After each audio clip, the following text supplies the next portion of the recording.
Hello दोस्तों, welcome to my channel. चलिए आज हम लोग पढ़ लेते हैं समास। समास हम आपको पढ़ा चुके हैं। आज हम उसके कुछ क्वेश्चंस हैं, उन्हें हम आज सॉल्व कर लेते हैं। तो पहला क्वेश्चन हमारा क्या है? पहला क्वेश्चन आइए जान लेते हैं। समास का शाब्दिक अर्थ क्या होता है? तो समास का शाब्दिक अर्थ क्या होता है?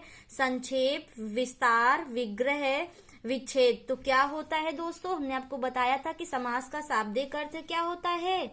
संक्षेप या संक्षिप्त। तो ऑप्शन नंबर ए हमारा राइट हो जाएगा। फिर आता है नेक्स्ट को, अगला क्वेश्चन आता है, जिस समास के दोनों पद अप्रधान होते हैं वहां पर कौन सा समास होता है? तो हमने आपको बताया था जिस समास में दोनों पद अप्रधान होते हैं तो कौन सा समास वहां पे होता है? बताइए। द्वंद्व, द्विगु, तत्पुरुष, बहुब्री। तो कौन सा होगा हमारा? बहुब्री हो जाएगा। फिर तीसरा क्वेश्चन हमारा है, देवासुर में कौन सा समास है? हमने आपको बताया था देवासुर में कौन सा समास है। तो आपको कुछ याद आ रहा है या नहीं? तो बहुब्री होता है या कर्मधारय होता है या तत्पुरुष होता है या द्वंद्व होता है? तो कौन सा होता है हमारा इसमें? देवासुर में हमारा कौन सा हो जाएगा? तीसरे में हमारा देवासुर में कौन सा समास हो जाएगा? तो देवासुर में हमारा हो जाएगा द्वंद्व। अगर इसको संधि विच्छेद से अलग किया जाए तो ये देव प्लस असुर में टूट जाएगा और ये दोनों एक दूसरे का विलोम है, एक दूसरे पर विलोम ना, एक दूसरे के पूरक। तो ये हमारा द्वंद्व हो जाएगा। फिर आता है हमारा अगला क्वेश्चन आता है चौथा हमारा, देशांतर। देशांतर में हमारा कौन सा समास है? तो देशांतर में हमारा कौन सा समास है? देशांतर में हमारा बहुब्री है या द्विगु या तत्पुरुष या कर्मधारय? तो देशांतर में हमारा कौन सा समास है? तो देशांतर में हमारा कौन सा है? तत्पुरुष है। देशांतर में हमारा कौन सा समास है? तत्पुरुष। देश में मतलब अंतर है ना, ऐसे इसका विग्रह करते हैं। फिर आता है हमारा पांचवा क्वेश्चन क्या आता है, दीनानाथ। दीनानाथ समास में हमारा कौन सा समास है? दीनानाथ में हमारा कौन सा समास है? तो दीनानाथ में हमारा कौन सा समास है? तो दीनानाथ में हमारा कौन सा है? कर्मधारय, द्विगु, बहुब्री, द्वंद्व। तो दीनानाथ अगर इसे अलग किया जाए तो दीना प्लस नाथ, ठीक है। तो ये हमारा क्या हो जाएगा? ये हमारा बहुब्री हो जाएगा। क्या हो जाएगा? बहुब्री। फिर आता है हमारा छठा क्वेश्चन आता है हमारा, कौन सा शब्द बहुब्री समास का सही उदाहरण है? तो कौन सा शब्द बहुब्री समास का सही उदाहरण है वो बताइए। तो पहला हमारा है निशी दिन। कौन सा है? निशी दिन, त्रिभुवन, पंचानन, पुरुष सिंह। तो कौन सा है हमारा बहुब्री समास का? तो बहुब्री समास में हमने पंचानन पढ़ा था। क्या पढ़ा था? पंचानन। 5 सर किसके होते हैं? किसके होते हैं भाई? पंचानन। कौन सा होगा हमारा? यही होगा। राइट है या रॉन्ग? राइट है हमारा पंचानन। ये हमारा 10 सर मतलब रावण के। तो ये हमारा बहुब्री। फिर हमारा आता है सातवां क्वेश्चन हमारा है, सातवां प्रश्न है, निशाचर में कौन सा समास है? तो निशाचर में कौन सा समास है? अव्ययी, कर्मधारय, न्यास समास, बहुब्री। तो हमारा इसमें कौन सा समास है निशाचर में? ये बताइए। तो निशाचर में हमारा कौन सा है? बहुब्री, ठीक है। इसे अगर अलग करेंगे तो निस प्लस अचर। तो ये हमारा कौन सा है निशाचर? ये हमारा बहुब्री है।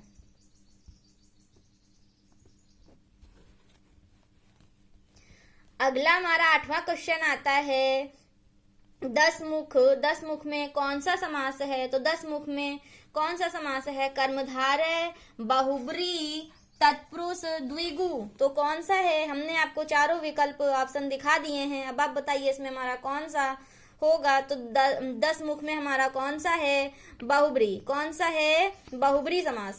कौन सा है? बहुब्री समास। फिर अगला हमारा क्वेश्चन आता है, क्वेश्चन नंबर 9 आता है, विशेषण और विशेष के योग से कौन सा समास बना होता है? तो हमने आपको बताया था विशेषण और विशेष से कौन सा समास बनता है? तो कर्मधारय। यहाँ पे कौन सा हो जाएगा? कर्मधारय। क्या द्विगु, द्वंद्व, तत्पुरुष बना होता है? नहीं, कर्मधारय बना होता है विशेषण और विशेष से। फिर 10वां क्वेश्चन आता है हमारा, द्विगु समास का उदाहरण कौन सा है, तो द्विगु समास का उदाहरण कौन सा है, अन्वय, ऑप्शन बी है हमारा, दिन रात, ऑप्शन सी है, चतुरानन, ऑप्शन डी है, त्रिभुवन। तो हमने आपको बताया था द्विगु समास में संख्यावाची होता है। क्या होता है, संख्यावाची। तो पहला पद मतलब पहला जो पद है वो संख्यावाची, तो हमारा कौन सा हो जाएगा, ऑप्शन नंबर डी, त्रिभुवन। ठीक है। फिर 11वां प्रश्न आता है, इनमें से द्वंद्व समास का उदाहरण कौन सा है। तो द्वंद्व हमने आपको बताया था विलोम होता है एक दूसरे का। क्या होता है, विलोम। पीतांबर, चौराहा, नेत्रहीन, रुपया पैसा। तो कौन सा होगा हमारा, रुपया पैसा, क्योंकि ये एक दूसरे का विलोम है। फिर आता है हमारा 12वां प्रश्न आता है, पाप पुण्य में कौन सा समास है। तो पाप पुण्य में हमारा कौन सा समास है ये बताइए दोस्तों। तो पाप पुण्य में हमारा हमने बताया था कि पाप और पुण्य एक दूसरे का क्या हो रहा है, विलोम। तो क्या कर्मधारय में बताया था, तत्पुरुष में, बहुब्री में, या द्वंद्व में, किसमें बताया था, तो द्वंद्व में बताया था।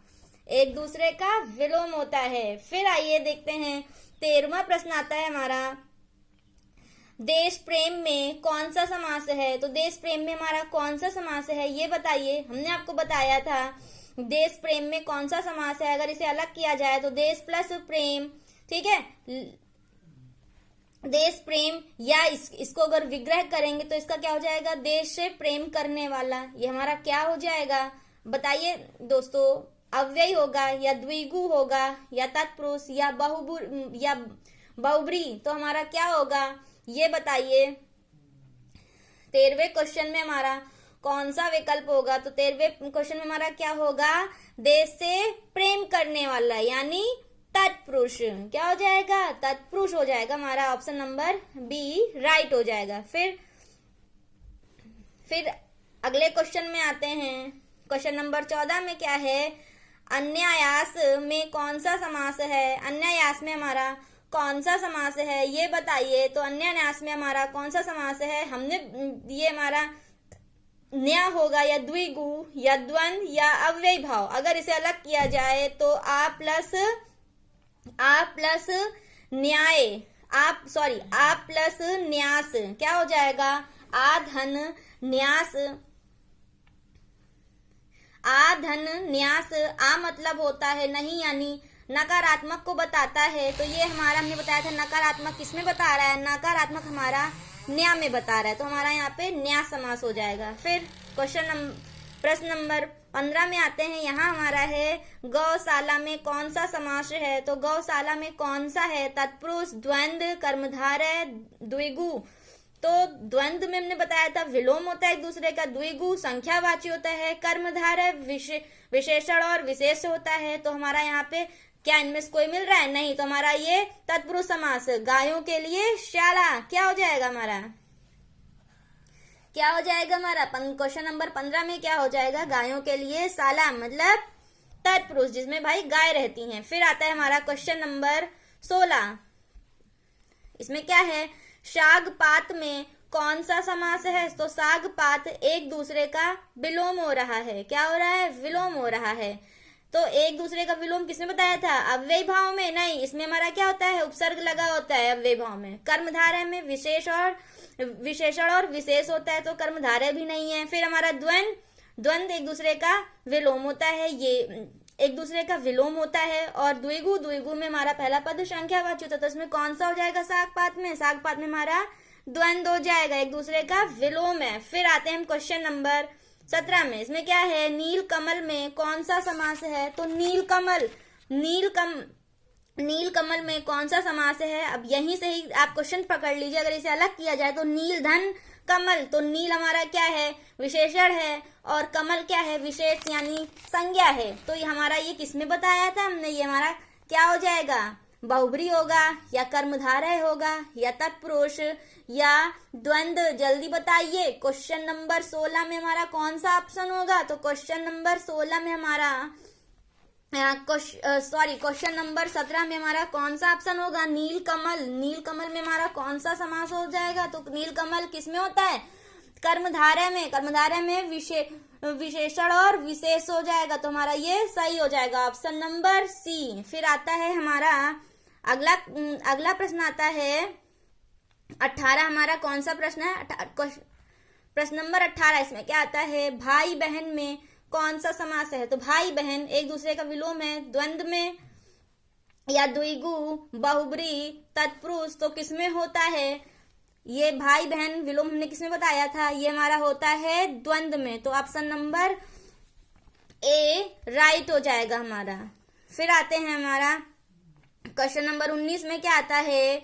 वनवास में कौन सा समास है? तो वनवास में हमारा कौन सा समास है ये बताइए। वनवास में हमारा कौन सा समास है? तत्पुरुष है, द्वंद्व है, कर्मधारय है, बहुब्री है। तो वनवास मतलब वन में वास करने वाला, तो हमारा कौन सा हो जाएगा? ऑप्शन नंबर ए राइट हो जाएगा, तत्पुरुष समास है। ठीक है। फिर आता है हमारा पंचवटी में कौन सा समास है? तो पंचवटी में कौन सा है? हमने बताया था ये, अगर इसे अलग किया जाए तो पंच प्लस वटी, ये संख्या की दृष्टि से हमने किसमें बताया था? पंचवटी। क्या ये यहाँ पे द्विगु होगा? नहीं। न्या समास, तत्पुरुष या बहुब्री या कर्मधारय, तो हमारा इसमें क्या हो जाएगा? पंचवटी, 5 वटों का। तो ये हमारा हो जाएगा बहुब्री। क्या हो जाएगा? बहुब्री समास। इसको याद रखिएगा, नहीं कि आप द्विगु कर दीजिए, हमारा बहुब्री होगा, इसको याद रखिएगा क्वेश्चन।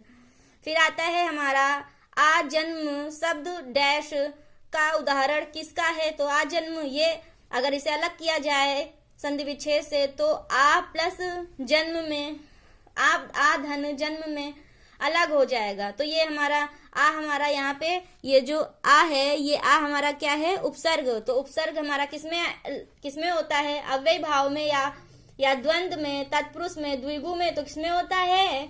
अव्यय भाव समास में हमारा उपसर्ग लगा रहता है। फिर क्वेश्चन नंबर 22 में आते हैं, युधिष्ठिर में कौन सा समास है? तो युधिष्ठिर में कौन सा समास है? तत्पुरुष है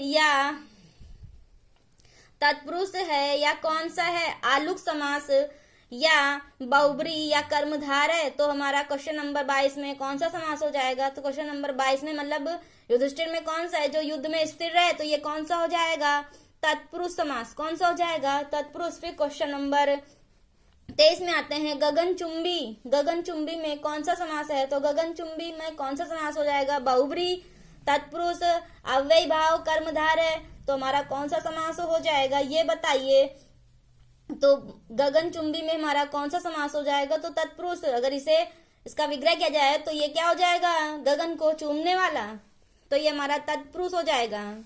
फिर अगला क्वेश्चन हमारा 24 है, तन मन धन में कौन सा समास है? तो तन मन धन में कौन सा समास है? अव्यय भाव या कर्मधारय, द्विगु, द्वंद्व। अव्यय में बताया था हमने उपसर्ग लगा होता है, द्विगु में हमने क्या बताया था कि संख्यावाची होता है, कर्मधारय में विशेषण और विशेष होता है, द्वंद्व में एक दूसरे का विलोम होता है। तो तन मन धन ये कौन सा क्वेश्चन, तो इसका कौन सा ऑप्शन सही हो जाएगा? तो हमारा ये द्वंद्व, एक दूसरे का विलोम हो रहा है। फिर आता है हमारा मृगयानी में कौन सा समास है? तो मृगयानी में कौन सा समास होगा वो बताइए। इसमें अव्यय भाव या तत्पुरुष, कर्मधारय, बहुब्री। तो मृगयानी में कौन सा समास है? मृगयानी में हमारा कर्मधारय है।